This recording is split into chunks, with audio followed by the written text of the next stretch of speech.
Bonjour à tous. L'émission d'aujourd'hui est consacrée au tantrisme et plus particulièrement au tantra dans le bouddhisme tibétain. Alors pourquoi mettre d'emblée en relation le tantrisme et le vajrayana? Tout simplement pour éviter toute confusion. Il est en effet beaucoup question de tantrisme actuellement en Occident, mais il faut savoir que la forme de tantrisme dont on parle dans certains journaux ou dans certains cercles de développement personnel concerne en fait l'art de l'amour, tel qu'il était enseigné autrefois en Inde, un art qui n'a rien à voir, bien entendu, avec le sujet que nous allons aborder aujourd'hui avec Dagpo Rinpoche, un sujet que notre invité connaît bien, puisque Dagpo Rinpoche est en effet considéré comme l'un des plus grands maîtres tantriques de notre époque. Rinpoche, bonjour. Bonjour. Alors, vous êtes né au Tibet, vous avez été reconnu très jeune comme la réincarnation d'un très grand maître tibétain. En conséquence, vous avez reçu une formation très poussée pendant plusieurs dizaines d'années dans des monastères de votre pays. Vous êtes arrivé en France en 1960. Vous étiez le premier lama tibétain à venir dans notre pays. Depuis, vous enseignez le bouddhisme aux Occidentaux et vous êtes très proche du Dalai Lama que vous accompagnez notamment lors de ses séjours en France. Alors, tout de suite, une mise au point, peut-être Rinpoche, sur justement le tantrisme dans le bouddhisme tibétain et le tantrisme dans l'hindouisme. Ce n'est pas du tout la même chose. Avant tout, je voudrais apporter une petite rectification à ce qui vient d'être dit. Il est vrai que j'ai énormément de foi vis-à-vis des tantras et j'ai eu la chance de rencontrer les plus grands maîtres du tantrisme, grâce auxquels je fais de mon mieux pour m'adonner à la pratique. Mais de là à dire que je serai moi-même un très grand maître des tantras, il y a une marge que je ne voudrais surtout pas franchir et je voulais donc préciser ce point avant tout. Y a-t-il une différence entre le tantrisme tel qu'il est connu dans l'hindouisme et le tantrisme tel qu'on le conçoit dans le bouddhisme? Sans aucun doute. Alors, quelle différence, Rinpoche? Quand on pratique les tantras en tant que bouddhiste, c'est parce que l'on voudrait obtenir l'état de Bouddha, et ce pour pouvoir accomplir le bonheur de tous les êtres. Ceci est une première caractéristique. Une autre, c'est en ce qui concerne les méthodes employées. De fait, pour pratiquer les tantras selon le bouddhisme, on se fonde sur la compréhension de la vacuité et on se réfère également à la grande compassion, à la production de l'esprit d'éveil.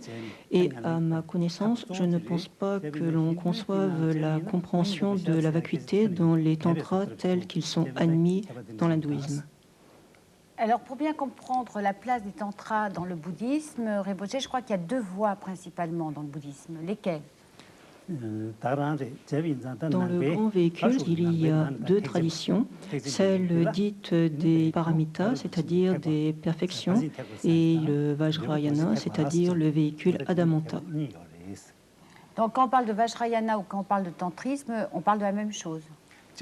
Effectivement, ce sont des termes qui sont pour nous équivalents. Les deux termes ont sensiblement le même sens. Alors, est-ce qu'on peut parler d'une progression entre la voie des sutras et la voie des tantras? Comment ça se passe, Rinpoche? Plutôt que dire que la voie des sutras et la voie des tantras serait progressive, on pourrait peut-être dire complémentaire. Il n'y a pas non plus d'obligation pour dissocier les deux types de pratiques. Du reste, quand on veut pratiquer les tantras, c'est toujours sur la base de la pratique des sutras.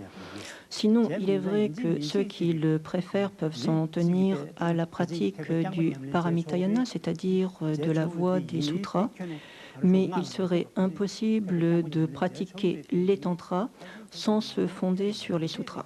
Alors on dit par ailleurs dans les enseignements que la voie des tantras est une voie rapide vers l'éveil. Alors qu'est-ce qu'il faut comprendre et quelles sont les limites quand même? Parce que ce n'est pas une voie non plus miraculeuse. Pour que cette voie soit rapide, cela va dépendre uniquement du pratiquant. Il faut qu'il ait d'ores et déjà développé toutes sortes de qualités. Et plus il aura développer en lui des qualités telles que le renoncement vis-à-vis du samsara, ou encore la production de l'esprit d'éveil, ou encore la compréhension du non-soi, la compréhension de la vacuité, et plus vite il pourrait obtenir des résultats à partir des tantras. Alors donc c'est une voie qui demande beaucoup de courage, c'est pas une voie facile. Quelles sont les principales méthodes qui caractérisent cette voie Rinpoche? Lorsque l'on pratique selon le véhicule des perfections, on va donc travailler sur les qualités qui sont considérées comme les causes de l'éveil complet d'un Bouddha, la générosité, l'éthique ou encore la patience, l'enthousiasme, la concentration et la sagesse. Par rapport à cela, dans les tantras, on va bien entendu s'efforcer de cultiver les mêmes qualités, mais en prenant en compte les résultats que l'on veut en tirer. Ainsi, on va commencer par visualiser, par exemple, la déité, le Bouddha que l'on veut devenir. On va se représenter également la terre pure, c'est-à-dire la sphère d'existence qui serait alors son univers.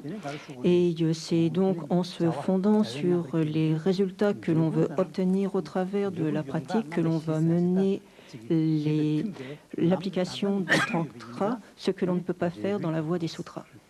Rinpoche, vous parliez de déités.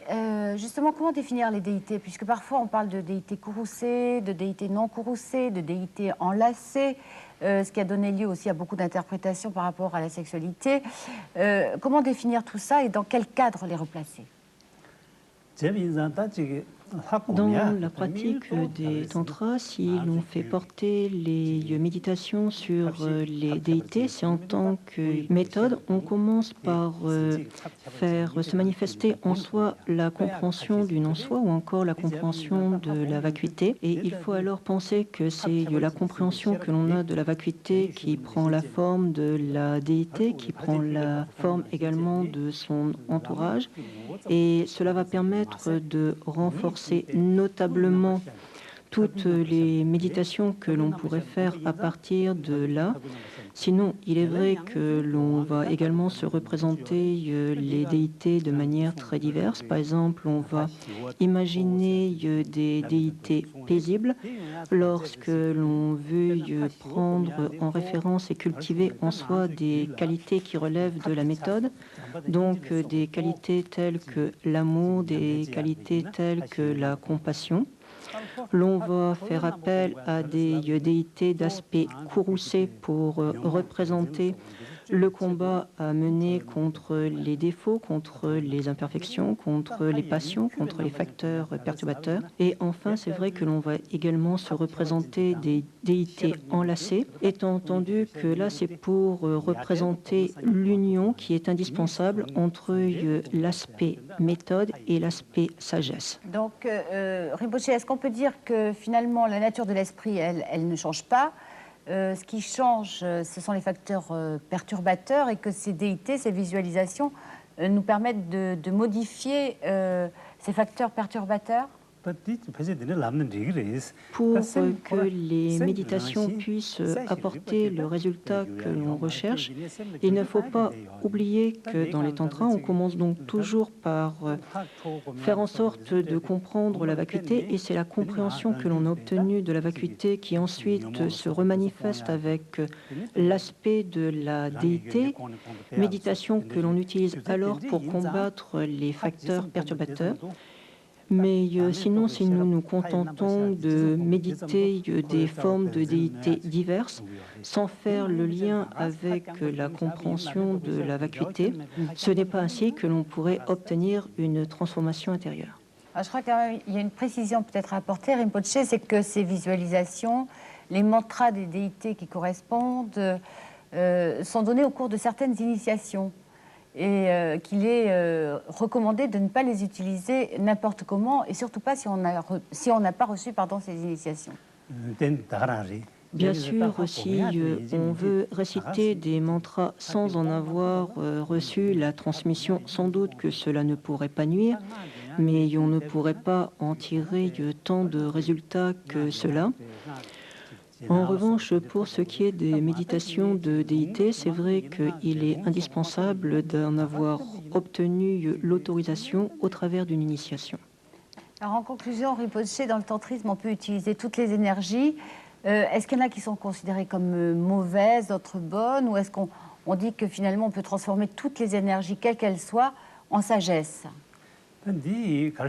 Dans le cours d'une perception où aurait pu apparaître un facteur perturbateur tel que l'attachement, utiliser les moyens pour faire barrage à l'attachement. L'attachement ne peut donc pas se produire, mais il y a l'énergie mentale qui, elle, est déjà manifeste. Et à ce moment-là, puisque l'attachement n'a pas pu se manifester, on va canaliser l'énergie mentale pour, au contraire, accomplir des buts tout à fait différents. Mais surtout, il ne faudrait pas aller croire que ce seraient les facteurs perturbateurs eux-mêmes que l'on emploierait pour la pratique. Donc il faut absolument pratiquer avec un maître le tantrisme de façon à ne pas commettre d'erreurs.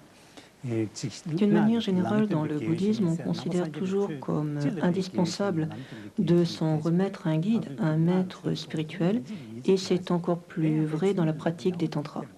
Rinpoche, merci. Alors voici maintenant quelques livres pour compléter cette émission. Le Lama venu du Tibet est un livre autobiographique. Il raconte l'histoire de notre invité, Dakpo Rinpoche. Il est paru chez Grasset. L'éveil du Bouddha d'Olivier Germain Thomas est édité par Albin Michel. C'est un livre très complet, très facile d'accès sur le bouddhisme. Il est recommandé tout particulièrement à ceux qui souhaitent s'initier à ses principes de base et à son histoire. Les éditions du CNRS viennent de publier ce livre sur le Ladakh, Lieu de neige et de genévrier. Et pour terminer, je vous propose ce livre sur le Tibet. Il est publié par Autrement. Je vous rappelle notre adresse, UBF, boîte postale 240 étoiles, 75 770 Paris-CEDEX 16. Vous retrouverez également cette rubrique livre sur votre Minitel en composant le 3615 code France 2 voix bouddhiste. Cette émission se termine. Je vous souhaite de passer une excellente semaine et une magnifique journée. À dimanche prochain.